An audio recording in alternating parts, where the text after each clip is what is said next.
Welcome back to another Myrtle mystery puzzle. It is now March, and today we're going to be solving the case of the dollop of butter. I don't know why it's called that, but we only have about 4 suspects, 4 of the weapons, and 4 of the locations. And what we know about this mystery is that a poisoned cup of coffee was used to commit the murder. So we now know the weapon. We just gotta figure out who did it and where. The suspect who was in the parking lot has blue eyes. So let's check out who the suspect is. This is blue eyes, this is green, this is also blue, and this is brown. So the 2 suspects that were in the parking lot, or not in the parking lot, are Secretary Celadon and of course Senor Emerald. The other 2 are the chef and the Lady Violet. But I don't know which is which, so let's move on. So apparently the chef is in a place according to Dane Obsidian's unauthorized autobiography. And apparently, let's see, said something about a courtyard. In the courtyard shouldn't be the only thing that people remember. So let's check to see. This is the courtyard. So this means that Chef Aubergine wasn't at the parking lot. She was at the courtyard, which leads to Lady Violet being in that location. Okay, next up we gotta decode this code, and this one is a tricky one. So let's go ahead and keep on scrolling to see if there's any words or creating a sentence that makes sense. Let's press this one. This is where it gets a little bit tricky because... Oh, there we go. It says a dollop of butter was found buried beneath bags of beans. So you know what this means. You know what this means, right? It means that it's in a bean room.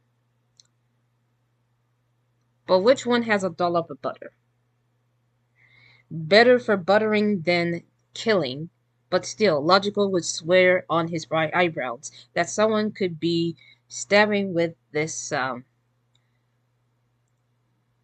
So apparently this butter knife is at the bean room. That's what I'm assuming. The shortest suspect was childhood friends with the person who brought a metal straw. So I can assume whoever is the shortest does not have a metal straw. The shortest is definitely Lady Violet.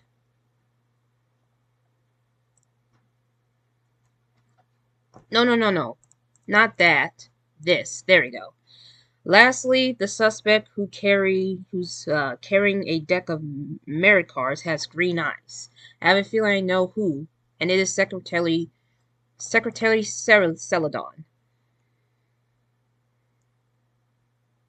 So now we just gotta figure out who did it, because I'm not getting a slightest clue. So whoever has a deck of merit cards has to be either in the bathroom or in the parking lot. Actually, Secretary Celadon was not at the parking lot. She certainly is not in the bean room, so that means she has to be in the bathroom with this. She has to be in the bathroom. So we don't know who has the butter knife yet. But what we do know for certain is that we need to figure out which location has the poison coffee. But so far we have no clue. Maybe there is. So Secretary Celadon is in the bathroom, leading to Senor Emerald to be in the bean room because he now has the butter knife. And the chef has the metal straw, and she was at the courtyard. This also means that the person who has the poison coffee is Lady Violet, and she was at the parking lot. So Let's make an accusation right now. But is it the right one? I suggest that it is Lady Violet in the parking lot with the poisoned cup of coffee. And there you have it, ladies and gentlemen. There you have it. That's it for today's Myrtle Mystery, and I'll see you all in the next one.